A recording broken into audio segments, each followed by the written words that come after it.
Assalamualaikum warahmatullahi wabarakatuh. Waalaikumsalam warahmatullahi wabarakatuh. Kita lanjutkan perkuliahan kita hari ini tentang bab 3, yaitu membahas masalah data ya. Apa itu data, apa itu sumber, dari mana sumbernya, dan metode apa yang perlu kita kembangkan agar bisa mendapatkan sumber data-data yang valid ya, yang valid dan bisa dipertanggungjawabkan secara ilmiah. Tentu data-data tersebut harus diperoleh memenuhi kaidah-kaidah ataupun juga metodologi, terutama statistik ya, peranan statistik dalam mendapatkan data yang sahih dan valid itu, sehingga bisa merepresentasikan satu peristiwa ya, satu peristiwa ataupun suatu permasalahan yang ingin kita pecahkan. Baik, itu saya share dulu.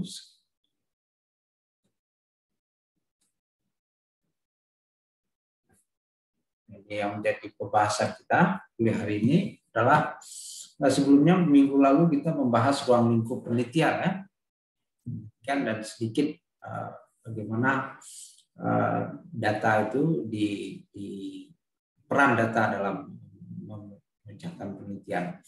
Itu hari ini akan lebih dalam kita bahas masalah data ini dan teknik apa yang akan kita gunakan. Nah,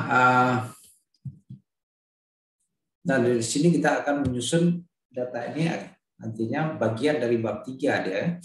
Nah, maka dari itu saya akan menjelaskan nanti apa itu data, apa itu, dari mana sumber data itu diperoleh, kemudian metode sampling, metode mendapatkan data yang bisa merepresentasikan suatu keadaan ya, suatu keadaan dari keadaan populasi tentunya. Nah, populasi dari penelitian kita. Itu juga kita akan belajar apa itu sampel, apa itu populasi, apa saja yang terdiri, teknik-teknik apa saja yang bisa digunakan dalam mendapatkan sampel tersebut. Nah, dalam perkuliahan ini Anda diharapkan bisa memahami data, apa itu data, sumber data itu apa, kemudian bisa membedakan data dari jenis-jenis, fungsi, dan sumbernya. Kemudian beberapa teknik akan diperkenalkan di sini, tidak semuanya saya jelaskan secara mendalam, karena sebagian, terutama teknik probabilita itu sudah disampaikan pada statistik 2 ya. Nah, jadi di review kembali teorinya, teori peluang dalam mengambil sampel. Kemudian Anda bisa menggunakannya nanti, menentukannya teknik apa yang cocok bagi penelitian Anda. Dan tentunya dari kesemuanya ini diharapkan untuk persoalan ataupun permasalahan data ini dan sumbernya ini Anda sudah bisa menuliskannya di bab 3. Jadi Anda mau pakai jenis data apa yang bisa berfungsi dalam menyelesaikan topik penelitian Anda. Dan sumbernya dari mana? Nah, ya. Baik, kita lanjut. Pertama kita lihat dulu data itu apa. Banyak ya data yang sudah kita sering mendengar kata data ini, banyak orang ataupun banyak tulisan-tulisan yang menyebutkan data-data. Nah, sebenarnya apa itu data? Menurut kamus ya, kita rujuk kamus dulu. Data itu adalah bukti yang ditemukan dari hasil penelitian. Wah, ini udah spesifik nih, yang dapat dijadikan dasar kajian ataupun juga argumen atau pendapat ya. Itu data menurut KBBI. Kemudian ada definisi berikutnya, data itu merupakan satuan terkecil yang diwujudkan dalam simbol. Jadi ada data itu ada berupa simbol, angka, simbol huruf, atau simbol gambar. Nah, itu data. Jadi gambar, foto juga foto misalnya foto rumah, misalnya kita meneliti tentang kemiskinan, kita memoto kondisi rumah, kita memoto keadaan sawah, kita memoto keadaan nelayan, boatnya, itu data juga. Itu bisa kita anggap data dalam definisi ini. Nah, kemudian angka-angka pendapatan, biaya produksi, kalau kita di ekonomi ini ya, kemudian apalagi harga, itu kan dalam bentuk angka. Ya. Juga bisa berupa simbol huruf, keterangan dia kan. Keterangan. Bagaimana pendapat seseorang itu kita bisa ambil. Bisa berupa keterangan, bisa juga dalam bentuk rilis, publikasi di dalam dokumen-dokumen yang bisa kita rujuk sebagai data. Jadi dia menggambarkan nilai suatu variabel. Jadi kita ada variabel. Kemiskinan itu variabel. Harga adalah variabel. Variabel itu adalah satu yang berubah-ubah deh. Di harga itu kan bisa bervariasi, variable, dapat berubah antara satu keadaan dengan keadaan lain, atau satu waktu dengan waktu yang lain bisa berubah-ubah deh, antar waktu, antar tempat, ataupun kedua-duanya, tempat dan waktu. Ya. Nah, kemudian data berikutnya ini. Definisinya ini adalah fakta dan angka yang dijadikan bahan untuk menyusun suatu informasi. Jadi data itu ditransformasi menjadi informasi. Apa beda data dan informasi? Jadi ada serangkaian fakta menjadilah dia informasi. Katakanlah kemarin pendapatan saya 1 juta. Kemarin itu maksudnya 1 bulan yang lalu. Kemudian hari ini pendapatan saya 1,5 juta. Artinya informasi apa yang bisa diberikan? Bahwa pendapatan saya meningkat, gitu. Jadi data berubah menjadi informasi. Dan itu fakta kalau didukung oleh dokumen-dokumen yang sahih. Katakanlah informasi data gaji itu dari mana?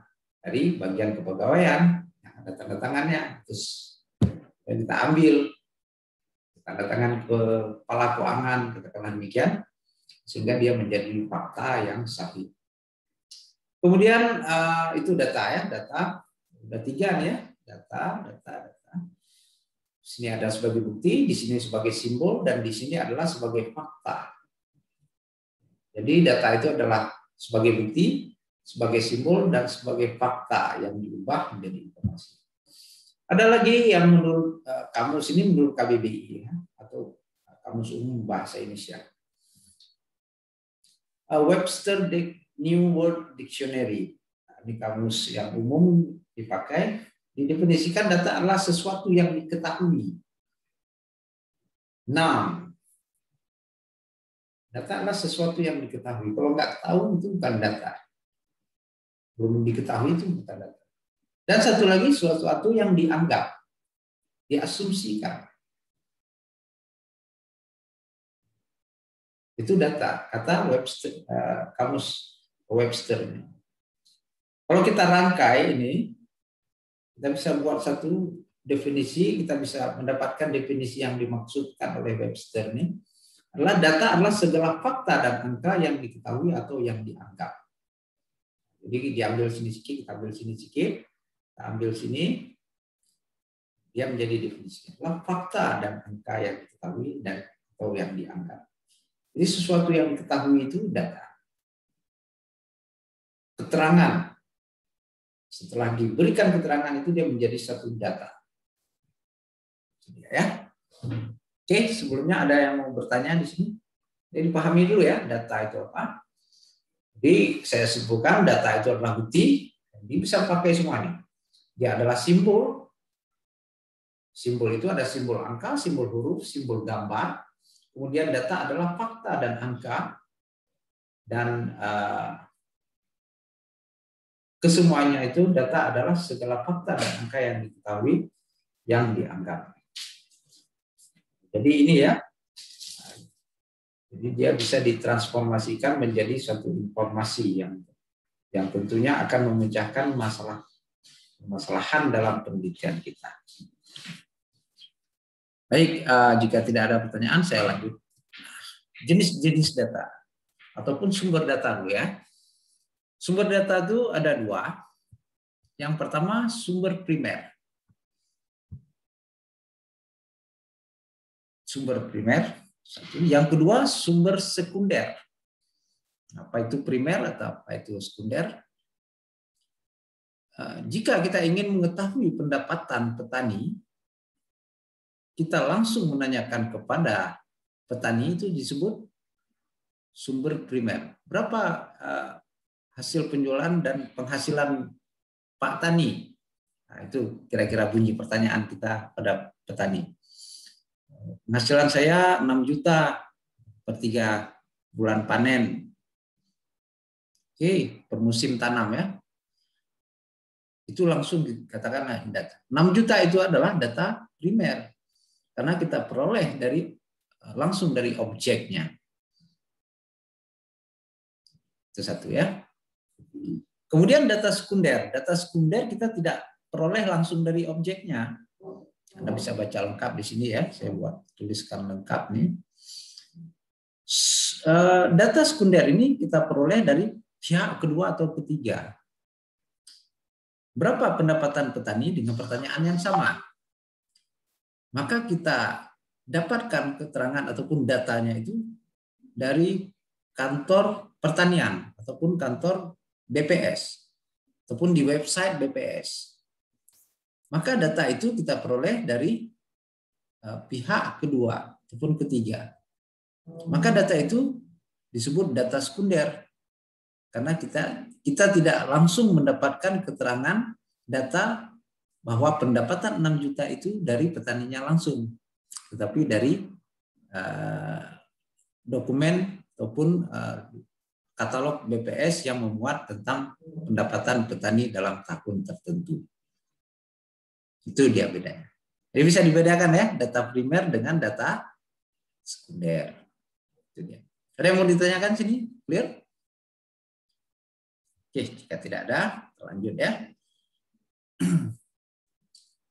Kemudian jenis data berdasarkan sifatnya ya. Ini sudah. Kemudian jenis data berdasarkan waktu pengumpulannya. Tadi berdasarkan sifatnya ya, yaitu data primer dan data sekunder. Saya masuk yang kedua dulu ya. Jenis data berdasarkan sifatnya. Jadi kalau berdasarkan sifatnya itu ada dua. Yang pertama kualitatif, yang kedua kuantitatif. Yang kualitatif ini yang berupa bukan angka-angka. Kalau kita ambil dari definisi tadi, dia merupakan simbol huruf. Di simbolismenya itu atau simbol yang ditampilkannya itu adalah simbol huruf. Berupa verbal, kata-kata, bahasa, kalimat. Itu data yang memberikan informasi tertentu kepada kita, peneliti. Selain itu juga bisa berupa gambar.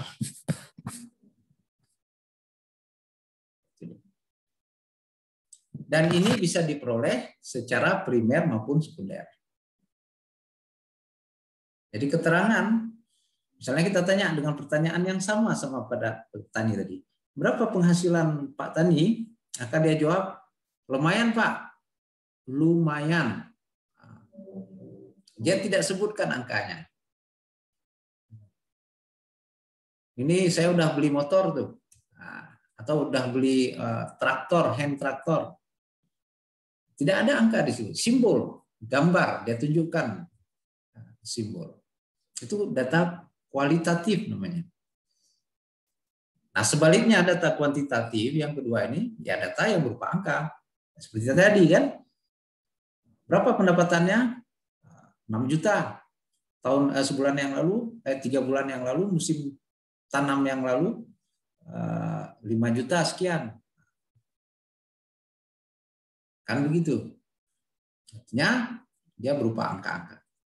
Ini berdasarkan sifatnya, ada sifat kualitatif dan sifat kuantitatif. Tadi berdasarkan cara perolehannya. Yang pertama ya.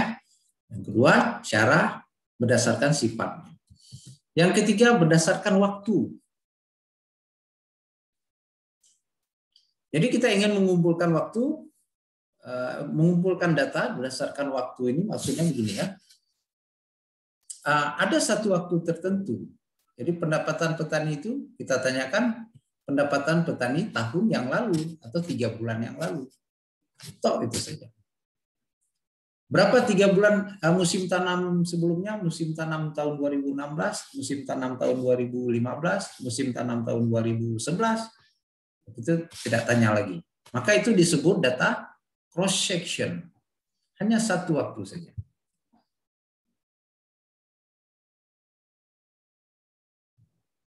Contohnya lagi. Tetapi selain dia satu waktu, tapi dia antar wilayah. Ada banyak tempatnya. Atau ada beberapa petani kita tanyakan. Jadi bukan hanya satu petani saja. Ada beberapa petani. Sehingga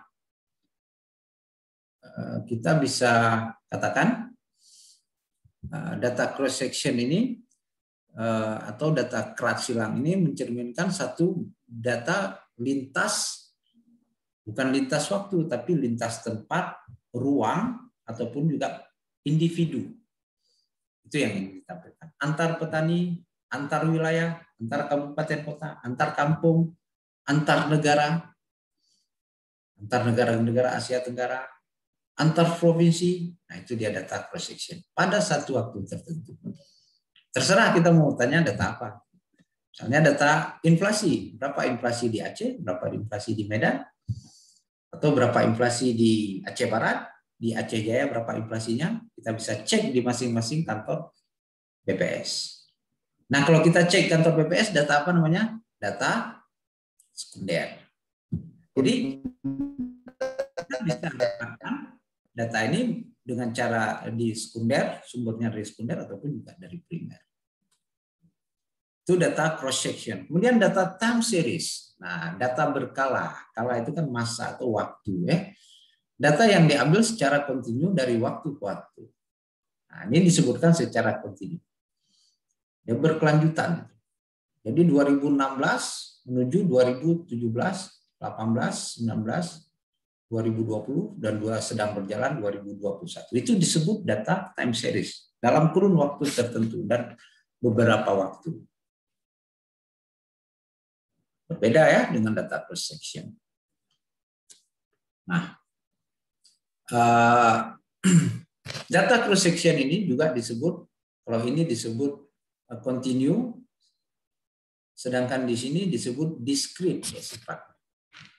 Dia terpenggal-penggal. Jadi tidak, kalau dalam kurva itu kita tidak bisa tarik kurva garis, kita bisa tarik kan dia kurva histogram ataupun diagram lingkar dalam statistik gitu ya. Jadi namanya data discrete. Ya. Kemudian yang ketiga, data panel. Nah, data panel ini adalah kombinasi antara data cross section dan data time series. Jadi di dalam data panel ini juga ada antar waktu di situ. Jadi kalau di sini hanya satu waktu, di sini antar waktu di beberapa tempat. Misalnya kita mau tahu perkembangan inflasi dari tahun 2020 dari tahun 2000 sampai 2020. Di provinsi A, di provinsi Sumatera Utara, provinsi Aceh, provinsi Sumatera Barat, kemudian di DKI, Kalimantan. Nah, ada wilayah, antar wilayah, dan juga ada unsur waktu. Unsur waktunya adalah 2000 sampai 2020. Jadi dia gabungkan. Nah, itu disebut data panel. Yang mau ditanyakan sebelum saya lanjutkan? Lanjut ya. Nah, bagaimana mendapatkan data tersebut? Nah, ada 4 di sini ya.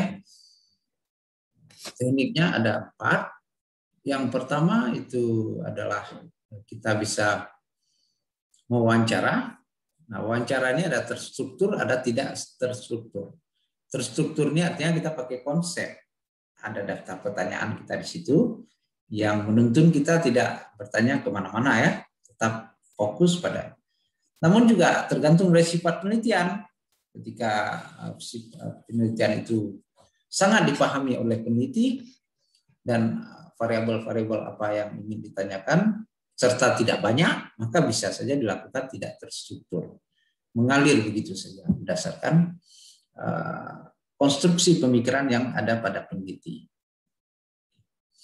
Kemudian kita bisa juga melakukan observasi, mengamati, melihat simbol-simbol, melihat simbol kan data, simbol angka, simbol gambar, terutama ya. Ini kita peroleh ya, kita observasi. Dan bisa kita abadikan ya menjadi dalam sebuah gambar, foto ya.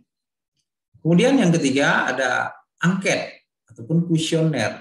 Nah, kita mau tanya di situ kan, tanya dalam bentuk tertulis, kita berikan dia angket itu, mereka bisa isikan. Dia responden ataupun orang yang ingin kita dapatkan datanya, itu kita berikan satu angket tertulis. Bisa terbuka, bisa tertutup.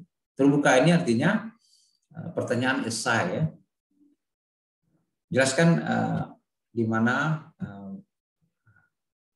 saudara lahir, titik-titik. Ya tuliskan di situ.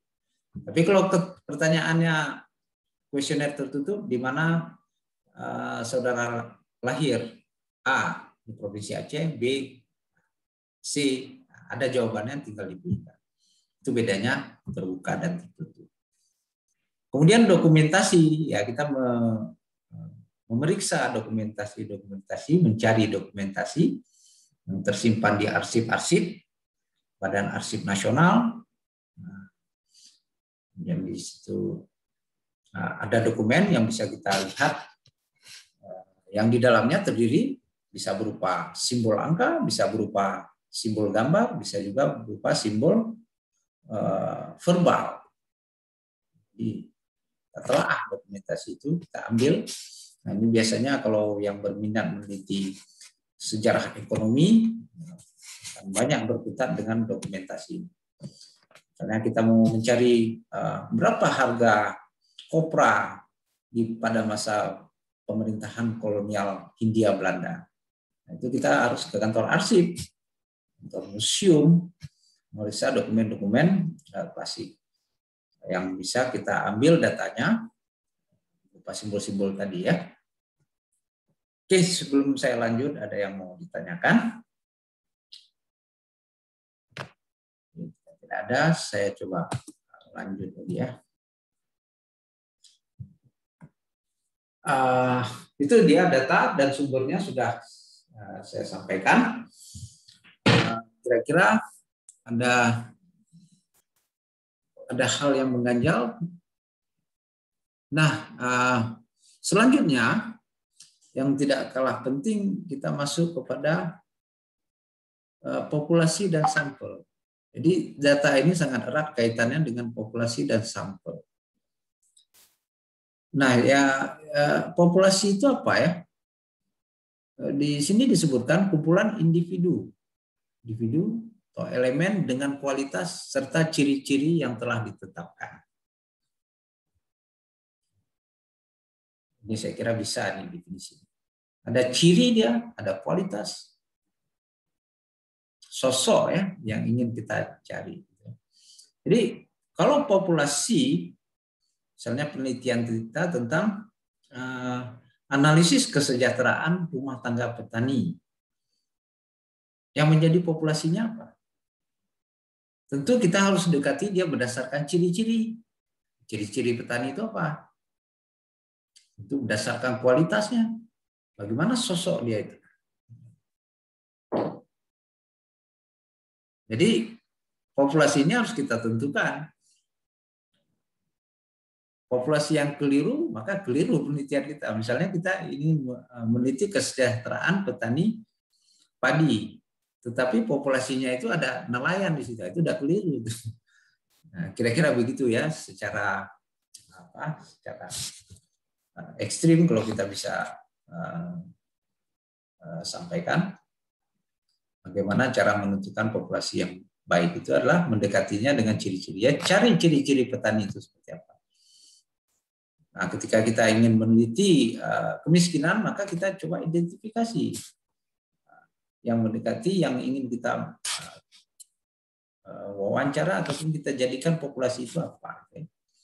Nah, populasi ini juga bisa dalam berupa dalam data sekunder itu berupa, kalau dia time series itu ya berapa sampel yang ingin kita ambil dari populasi penelitian kita. Time series misalnya tingkat inflasi, berapa range waktunya, maka itu sampelnya. Karena tingkat inflasi itu kan terjadi sepanjang sejarah masa ini. Maka kita ambil sampelnya hanya tahun 2000 sampai 2020 saja. Untuk menggambarkan fenomena inflasi di wilayah X yang ingin kita teliti. Kemudian variabel ini juga disebut konstrak ya kalau di penelitian deskriptif. Variabel itu sendiri dapat diartikan sesuatu yang berubah-ubah atau dapat diubah. Anda baca nanti sendiri ya. Kemudian populasi itu ada populasi tertentu yang disebut populasi finite bahasa Inggrisnya.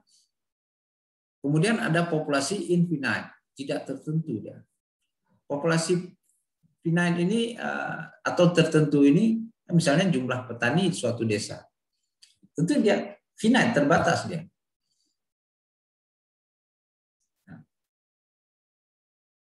Ada batasnya. Sedangkan populasi yang tidak mempunyai batas itu adalah populasi infinite. Contohnya itu adalah jumlah peristiwa pelemparan koin dadu. Jumlah peristiwanya itu berapa kali? Tidak terbatas. Seberapa sanggup kita kan? Kalau sanggup 100 kali ya lemparkan 100 kali. Kalau sanggup 200 kali ya 200. Kalau sanggup 1000 kali ya 1000 kali lemparkan. Jadi tidak terbatas dia. Mau 1.000.000 kali lempar asal sanggup ya silakan. Jadi kapan di mana batasnya? Tidak ada batasnya. Maka dia disebut infinite. Tetapi jumlah petani di desa X atau di kabupaten X atau di negara X itu terbatas. Pasti ada sekian jumlah petani. Nah, itu dia bedanya ya.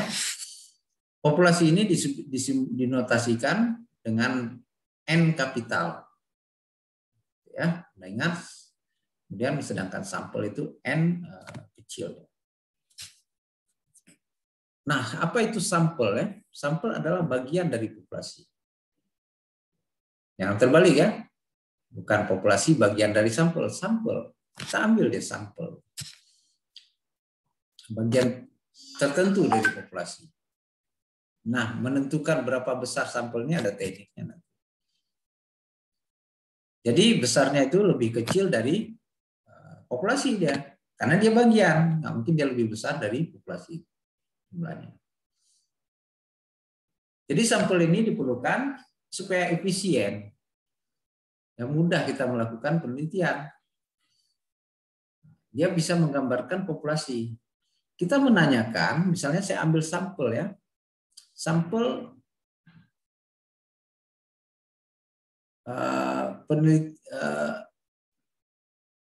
di dalam kelas kita kan berapa orang kita? Ada 20. 20 berarti itu populasinya, jumlah seluruhnya. Sedangkan sampel yang dimaksud itu, saya mau menanyakan apakah Anda paham kuliah metodologi penelitian? Maka dengan mengambil sampel, saya ambil 3 orang saja. Untuk menanyakan itu, maka itu akan lebih efisien ya. Saya bisa saja menanyakan semuanya, karena masih terjangkau ya 20. 1 orang, 2, 3, sampai 20. Tapi kalau kita ambil sampel, nah berdasarkan ketiga pendapat ini, maka saya akan dapat keterangan, maka saya akan dapat data. Datanya berupa verbal ya. Paham Pak, kurang paham Pak. Sangat tidak paham. Jadi keterangan itu bisa menunjukkan mewakili seluruh populasi bahwa di kelas itu mungkin rata-rata kurang paham mata kuliah metodologi penelitian. Hanya berdasarkan 3. Itu dia sampel. Jadi efisien, hemat waktu kita, dan hemat biaya kita. Nah, itu gunanya sampel. Ada disebut juga sampling, atau itu adalah metode pengambilan sampel. Nah, ini akan kita bicarakan dalam satu sesi yang agak panjang. Metode sampling itu adalah cara menentukan sampel. Jadi kalau 20 orang tadi saya mau wawancara, saya ambil sampelnya 3 itu, angka 3 itu dari mana itu? Itu harus dijelaskan. Apa bisa begitu saja angka 3 itu muncul? Tidak, ada metodenya dia. Nah, itu disebut ukuran sampel itu ya. Angka 3 itu adalah ukurannya. Dari 20 orang saya ambil 3. Dari mana angka 3? Ada metodenya. Metode siapa dipakai? Ada beberapa metode. Menentukan ukuran sampel. Setelah ukurannya tertentu, maka ada metode lagi. Siapa yang saya pilih dari 20 orang itu? Apakah saya pilih yang dekat-dekat saya dengan saya, atau saya pilih secara acak? Nah, untuk merepresentasikan populasi supaya penelitian itu baik dan dipercaya orang, maka saya tidak boleh memilih calon yang ingin saya wawancara. Dia harus random, acak. Siapapun dari 20 orang itu memiliki kesempatan yang sama untuk menjadi orang yang akan saya wawancara tentang mata kuliah metode penelitian itu sulit atau tidak. Itu ya. Nah. Kemudian kita harus memperhatikan sumber data itu dengan sebenar-benarnya yang bisa betul-betul merepresentasikan populasi. Jadi sampel itu, satu sampel itu ditarik tentu dengan menggunakan metode sampling yang cocok supaya dia bisa representatif. Itu gunanya metode sampling. Nah, ini ada definisi, Anda bisa lihat. Nah, definisi tadi bagian dari populasi. Nah, sampel juga adalah bagian dari jumlah karakteristik. Karakteristik yang maksud tadi ciri-ciri petani tadi kan. Kita mau cari petani yang lahannya 1 hektar saja, akan bisa dibeda-bedakan. Atau petani yang kurang dari 1 hektar, yang menjadi objek penelitian kita. Tapi dia bisa merepresentasikan satu fenomena yang ingin kita angkat di dalam penelitian kita. Nah, Anda bisa baca nanti ya. Oke. Tujuan pengambilan sampel. Ya, tentu tadi sudah saya singgung, dia efisien kan. Terbatasan tenaga kita, waktu kita, dan biaya itu sangat terbantukan dengan menentukan besarnya sampel dan teknik pengambilannya. Karena populasi yang terlalu banyak, padahal kita bisa peroleh keterangan melalui 3 orang, saya kira kenapa harus membuang-buang waktu ya, membuang waktu dan biaya untuk itu serta tenaga kita. Kemudian tujuan pengambilan sampel yang berikutnya adalah adanya asumsi bahwa seluruh populasi seragam. Nah, jadi nggak boleh beda-beda ya. Misalnya kita ingin meneliti tentang kemiskinan, nah kita yakin bahwa di dalam populasi desa yang kita maksud itu respondennya itu sudah homogen, rata-ratanya itu kehidupannya miskin, dan rata-rata adalah yang kita ingin lihat adalah mungkin dari jenis kelamin, karena yang perempuan gitu kan. Miskin. Nah, itu dia yang ingin kita. Karena kalau kita meneliti kemiskinan, kalau sampelnya itu keliru, maka bisa jadi salah informasi kita. Kita ambil katakanlah yang kaya-kaya saja kan, sehingga kesimpulan kita kemiskinan rendah gitu. Padahal sampel yang kita ambil adalah orang kaya saja. Sementara penduduk di situ ada 100 orang di desa itu. Nah, kebetulan yang kita wawancara itu adalah sampelnya ada 3 orang, dan setelah orang kaya kita simpulkan bahwa kemiskinan di daerah itu relatif rendah. Padahal sampelnya tidak akurat, dia juga keliru, maka diperlukan teknik yang tepat dan dia harus homogen dan harus memiliki kesempatan yang sama untuk dijadikan sampel. Sebelum saya lanjutkan, ada yang mau ditanyakan dulu? Silakan Putra, Irfan, kita diskusikan.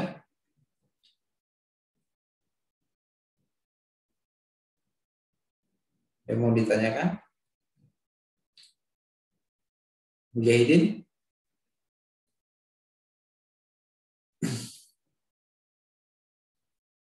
Oke, kita lanjut lagi ya. Nah, itu dia sampel tadi, tujuannya, kegunaannya untuk apa? Itu dia ada 3 nih ya. Tahapan dalam pengambilan sampel. Yang pertama kita harus mendefinisikan populasinya dulu. Mendefinisikan populasinya, kita misalnya meneliti kemiskinan, tentu kita definisikan. Kita dekati ciri-cirinya itu seperti apa. Kan? Kemudian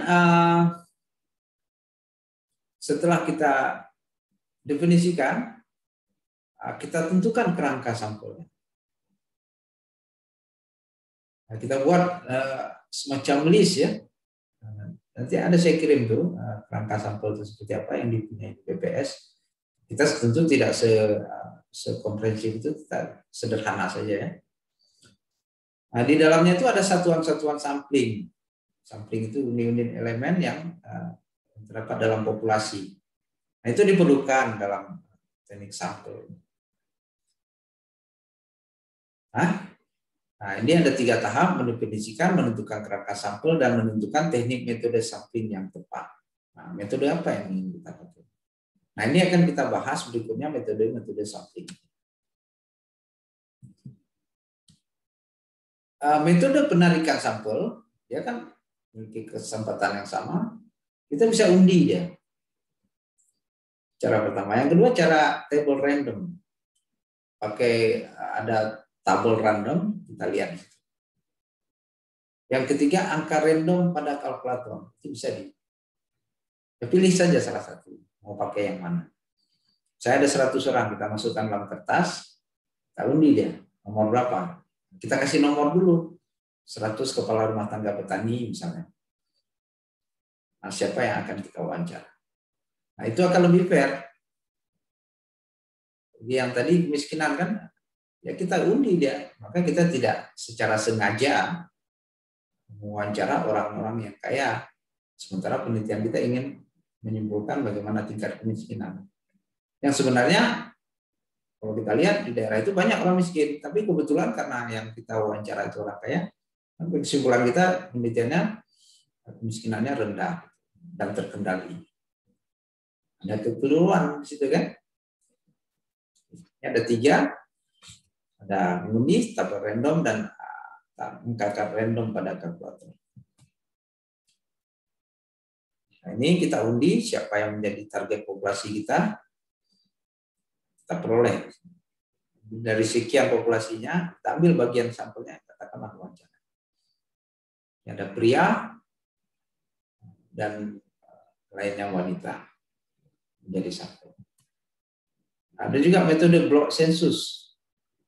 Nah, ini seperti BPS pakai ini. Nah, ini populasinya di satu wilayah. Kita tentukan dia sampel. Nah, ini dia sampel, kita akan blok-bloknya. Blok sensus ini kita kasih nomor dia. Blok sensus itu apa ya sebenarnya? Blok sensus itu adalah suatu kita bentuk dia ya. Kita cari batas wilayahnya itu di daerah wilayah kerja penelitian kita. kemudian baru kita cacah. Ya. Namanya sensus ya. Kita petakan ya, dalam bentuk seperti ini tadi. Ya. Tahap pertama, ini tahapan berikutnya. Ini menjadi sampel. Ya. Oke, ini biasa kan dalam sensus penduduk seperti ini, dikasih kode, blok sensusnya berapa, satuan ininya, kemudian nomor bangunan fisik dan lain sebagainya. Ini sangat lengkap nih metode dari BPS. Nah, ini metode blok sensus. Ini Anda harus pahami lah. Ini masih blok sensus seperti ini yang dimiliki BPS. Sketsa peta blok sensus, ada batas wilayahnya di sini. Ada batas antar wilayah juga di dalam ini. Dan ini terdiri dari elemen-elemen populasinya yang ingin kita sebarkan angket ataupun kita interview. Ini ada nomor blok sensusnya kan. Anda bisa akses. Ini sensus pertanian kalau tidak salah saya. Kemudian pakai tadi diundi, kemudian blok sensus ataupun dengan angka random. Kita bisa juga pakai kalkulator ya. Nah, ini dia ada kalkulator bilangan acak. Kita cari di sini. Nah, ini saya kenalkan saja ya supaya tahu bagaimana menentukan sampel secara representatif ya, yang random dan representatif. Nah, teknik pengambilan sampel kalau kita bisa simpulkan adalah setiap elemen-elemen dengan menggunakan teknik pengambilan sampel diharapkan dia dapat sampel yang representatif, di mana sampel yang representatif itu di unit-unit ataupun elemen-elemen itu memiliki kesempatan yang sama untuk di dalam populasi untuk dijadikan sampel. Contoh yang paling sederhana yang bisa kita gunakan itu undian saja. Masukkan dalam kertas, maka kita tarik dia siapa yang akan menjadi target responden kita. Nah, ini dia. Nah, ini ada beberapa metode sampel yang ingin kita jelaskan. Yang pertama adalah metode probabilitas dan metode non-probabilitas. Itu pembagian. Jadi dari populasi ini menjadi sampel, dari sampel ini kita dapatkan ukuran sampelnya, berapa besar sampel kita. Nah, dari berapa besar sampel kita itu bagaimana cara menariknya? Nah, itu cara menariknya itu ada secara probabilitas yang terdiri dari sampling acak sederhana, simple random sampling. Kemudian yang kedua, sampling acak berstrata atau stratified random sampling. Yang ketiga, sampling acak sederhana, sistematis. Ya, acak itu bahasa lainnya adalah random. Secara sistematis. Yang keempat, sampling acak berkelompok, cluster random sampling. Nah, ini dia yang akan kita jelaskan. Saya beri tanda kuning. Insya Allah dalam sesi berikutnya ya. Kemudian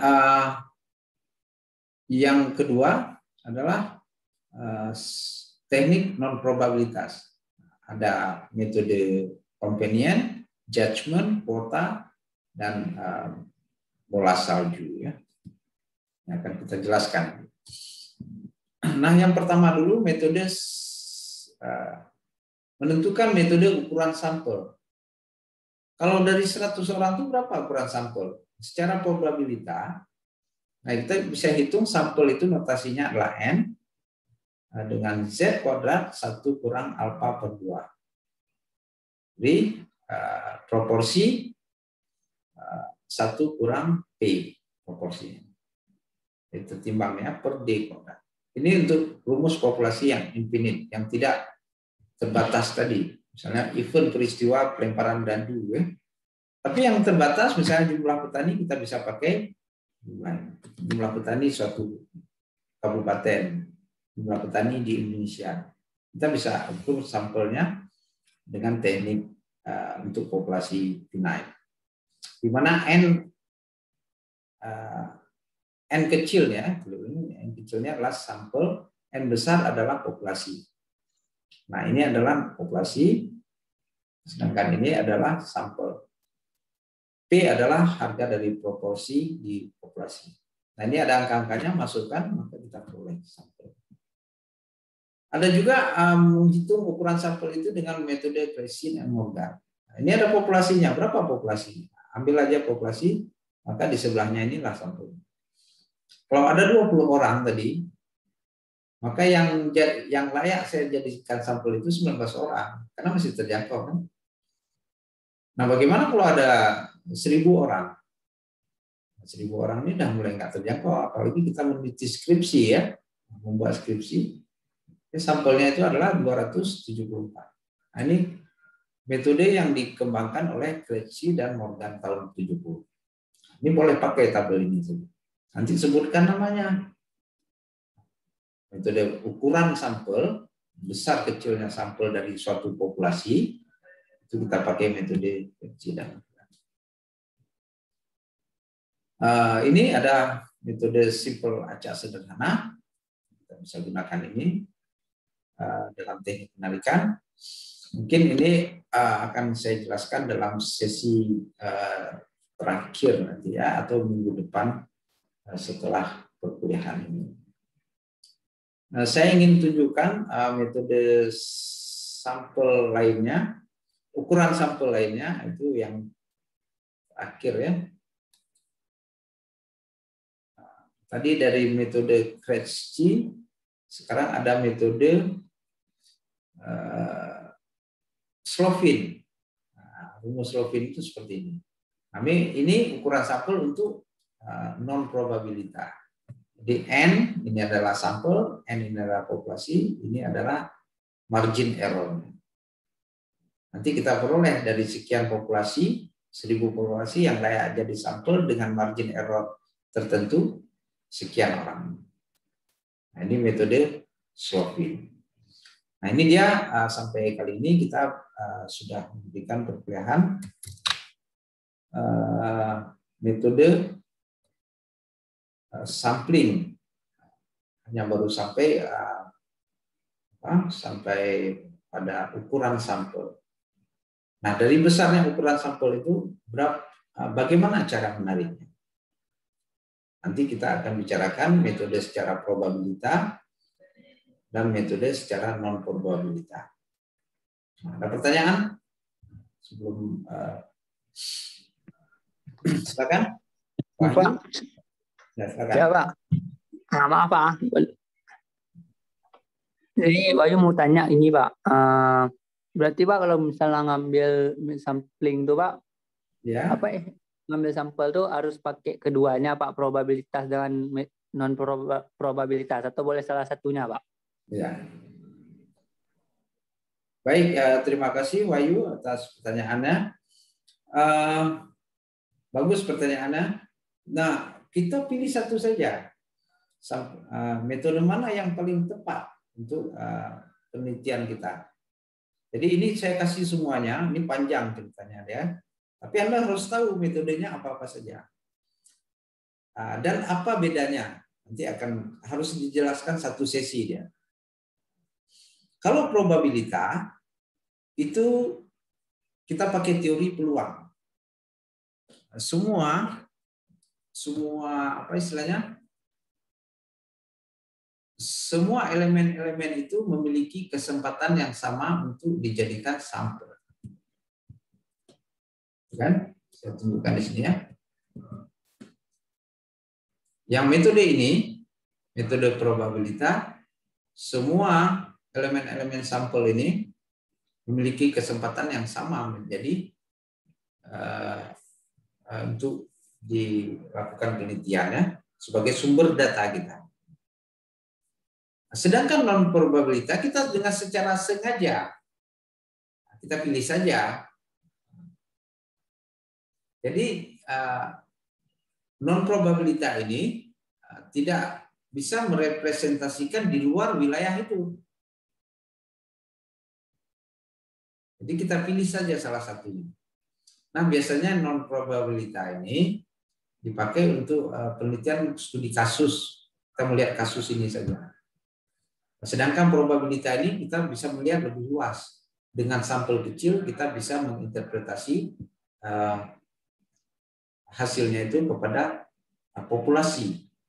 Jadi ini ada berapa metode, Anda pilih saja probabilitasnya 1, 2, sampel acak sederhana, sampel acak berstrata, sampel acak. Tinggal pilih yang mana yang sesuai dengan kerangka penelitian. Begitu juga di sini. Tinggal pilih saja salah satu yang mana ingin kita ambil. Pertama, populasinya dulu kita tentukan, kemudian kita tentukan sampelnya, kemudian kita tentukan berapa ukuran sampelnya. Selanjutnya kita pilih, kita mau probabilitas atau non probabilitas. Kalau non probabilitas itu hanya studi kasus. Jadi misalnya kita meneliti kasus turunnya harga karet di Kecamatan Wela, kita ambil teknik non probabilitas, maka kesimpulan dari penelitian di turunnya harga karet di Woyla itu, perkebunan karet di Woyla, hanya berlaku di daerah Woyla saja. Kita tidak bisa menyimpulkan di daerah lain karena kita batasi dengan sengaja. Gitu. Tapi jika ini kita bisa ambil secara acak, dia bukan studi kasus nanti di Aceh Barat. Kita bisa ambil sampel di Woyla sedikit, di Merobo sedikit, di wilayah merepresentasikan Aceh Barat. Kita bisa menyimpulkan bahwa turunnya harga karet itu di Aceh Barat itu seperti itu. Jadi lebih luas dia, bisa merepresentasikan populasi. Populasinya apa? Aceh Barat. Nah begitu Wahyu. Kira-kira yang bisa saya. Berarti tergantung dengan penelitian yang dipakai nggak, Bang? Ya. Apa yang diteliti ya? Iya, apa yang diteliti dan kita mau melihat apa ya? Misalnya studi kasus ya, cukup kasus di wilayah itu saja. Ada yang lain? Ya Pak, ngerti Pak. Makasih Pak. Pak Ari mau tanya Pak. Ya, silakan Ari. Jadi gini Pak, Ari kan peneliti tentang petani di masa COVID. Ya. Setelah Ari teliti, udah tanya-tanya, beberapa hari kemudian pendapatan dia drastis tinggi Pak. Itu kayak mana? Apa kita ganti lagi penelitian kita atau kita lanjuti penelitian yang udah ada gitu? Nggak ada masalah, kan itu lebih baik. Artinya pendapatan petani naik. Kenapa naik? Naik dia itu? Itu kira-kira ya. Awal Arif teliti itu masih menurun. Setelah hari wawancara, beberapa hari kemudian pendapatan dia naik drastis itu Pak. Ya. Itu satu temuan juga kan ketika itu kita bisa buktikan kenapa naik dia dan itu bisa menjadi rekomendasi kita untuk pengembangan pendapatan di wilayah-wilayah lainnya. Itu mungkin pendapatan di tempat lain masih rendah itu. Apa sebabnya? Apa faktor-faktornya? Itu menarik juga untuk diteliti kan? Saya kira itu ya. Nggak ada masalah saya kira. Baik Pak. Yang lain bagaimana yang magang? Ada yang mau ditanyakan?